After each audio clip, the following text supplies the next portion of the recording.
اس کے بعد حضرت جنید کی بات سن لیں اور اپنی گفتگو ختم کرتا ہوں۔ حضرت جنید بغدادی فرماتے ہیں کہ اصولہم 5 خصال، صوفیہ کے اصول 5 خصلتیں: صیام النہار، دن میں روزے سے رہنا، کم کھا کر کے زندگی گزارنا۔ روزے سے رہنے کا فلسفہ یہ نہیں ہے کہ سورج نکلنے سے طلوع صبح صادق سے غروب آفتاب تک تو نہیں کھائیں گے، باقی رات میں اتنا کھا لیں گے کہ اتنا عام دنوں میں 3 وقت ملا کے نہیں کھاتے۔ روزے کا فلسفہ یہ ہے کہ کم کھائیے آپ۔ اسی کتاب میں آگے چل کے شیخ فرماتے ہیں کہ اگر آپ اپنے مزاج کے مطابق معتدل کھانا کھائیں گے تو آپ فرشتوں کے مشابہ ہو جائیں گے کہ انہیں بھوک بھی نہیں لگی رہتی اور کھانے کے بعد جو ثقالت کا احساس ہوتا ہے وہ بھی انہیں نہیں ہوتا۔ تو جب آپ معتدل کھانا کھائیں گے تو بھوک کا بھی احساس نہیں ہوگا اور کھانے کی ثقالت کا بھی احساس نہیں ہوگا۔ اور دوسری چیز ہے قیام اللیل، رات کو جگنا۔ بڑا مشہور مسئلہ ہے کہ جب کسی سے محبت ہو جاتی ہے تو رات کی نیند غائب ہو جاتی ہے، اور یہ سمجھانے کی ضرورت نہیں ہے، محبت ہوتی ہے تو نیند غائب ہو جاتی ہے۔ سب لوگ خراٹے کی نیند لے رہے ہیں اور واٹس ایپ پہ فیس بک سے انسان محبوب سے ملاقات اور بات کرنے میں لگا ہوا۔ ایمان والے کو سب سے زیادہ محبت اللہ سے ہوتی ہے، پھر وہ ایمان والا جو اللہ کو پانے کے لیے رخت سفر باندھ کر طریقت کی راہ چل رہا ہو، وہ لوگ جب سو رہے ہوں گے تو اس کا کام سونا نہیں ہوتا ہے، لوگ آرام کی نیند رہے ہوتے ہیں اور سجدے کی طرف اٹھا کے مصلی۔ لیکن ہماری صورتحال کیا ہے؟ ہم تو خانقاہ والے ہیں، ہم تو طریقت والے ہیں، ہم تو میاں حضور کے ماننے والے ہیں، لگتا ہے کہ میاں حضور کی ساری صفتیں آ گئی ہمارے۔ اللہ کرے کہ ہم سبوں کو آپ کا عکس بنا دیں، لیکن جناب کہنے سے کام نہیں چلے گا۔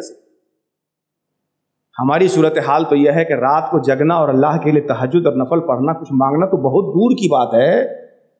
فجر کی نماز میں اگر ہم آ جاتے ہیں تو ورنہ اس سے پہلے بھی مرحلہ آ جاتے ہیں تو نیت باندھنے سے پہلے اس بات کا انتظار ہوتا ہے کہ امام صاحب سلام کب کریں۔ ہوتا ہے کہ نہیں ہوتا ہے؟ اللہ ماشاء اللہ، اللہ جن کو اس عیب سے بچایا ہے اللہ انہیں استقامت دے، اور جن کے اندر یہ عیب ہے اللہ اس کو دور فرما۔ انتظار ہوتا ہے کہ سلام پھیرے، ہم پھر جائے سو جائے۔ اور اس میں ہماری جو نئی تہذیب آ گئی نا، اس کا بھی ایک بڑا اثر ہے۔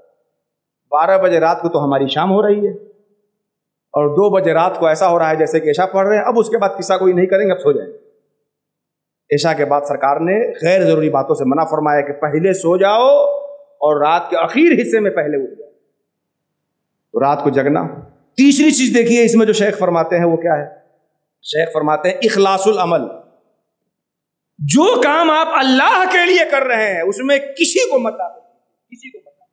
مشائخ نے فرمایا، بزرگوں نے بڑا جامع جملہ کہ تصوف کا نچوڑ یہ ہے، تصوف کا خلاصہ اور نچوڑ یہ ہے کہ کن مع اللہ تعالی بدون الخلق وَكُن مَعَ الْخَلْقِ بِدُونِ النَّفْسِ۔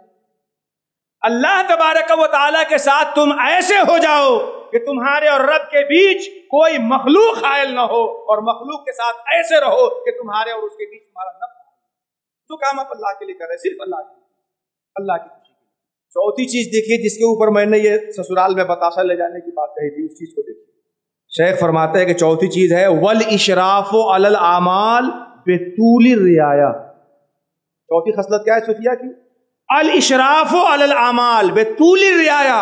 اللہ کو خوش کرنے کے لیے جو عمل انجام دے اس عمل کو اس کی پوری رعایت کرتے ہوئے انجام دے۔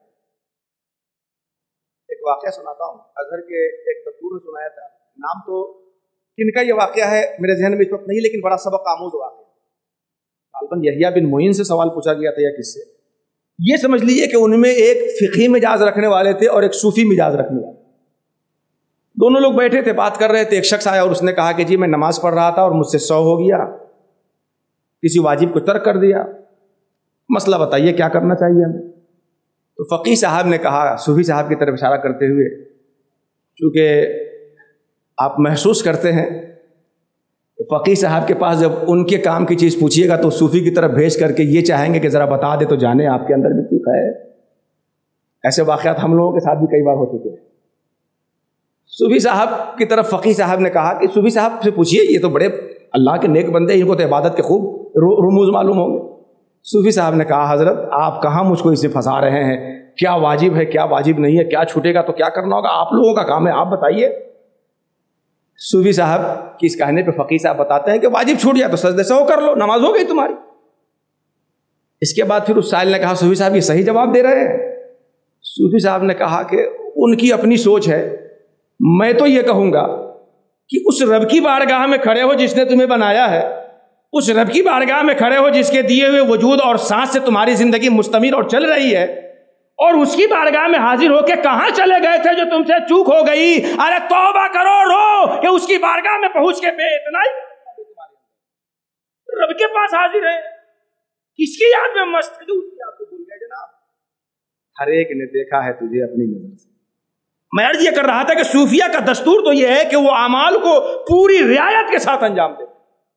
طریقت کی ابتدا ہی وہاں سے ہوتی ہے کہ الاخذ بالاحسن والاحب والاحتیاط فی احکام الشرع. اور پانچویں چیز تھی, بس آخری چیز, کہ توکل علی اللہ تعالیٰ فی کل حال. صوفیہ کی خصلت ہے کہ وہ ہر حال میں اللہ پر بھروسہ کرتے ہیں. توکل خود مستقل اور بڑا ہی اہم چیپٹر ہے, اسی موقع پہ انشاءاللہ کوشش کی جائے گی. اللہ رب العزت کی بارگاہ میں دعا ہے کہ مولا کریم سبقت لسانی کی وجہ سے کوئی ایسا جملہ نکلا ہو جس سے کسی کے دل کو تکلیف پہنچی ہو, یا کوئی ایسی بات ہو گئی ہو جس کو تو ناپسند فرماتا ہے, تو اس غلطی کے لیے مجھے معاف فرما دے. اور جو باتیں ہم نے کی ہیں اگر واقعی تجھے پسند ہے تو ہمیں بھی اور تمام سننے والوں کو اس پہ عمل کی توفیق عطا فرما. آمین. وما علینا الا البلاغ المبین. السلام.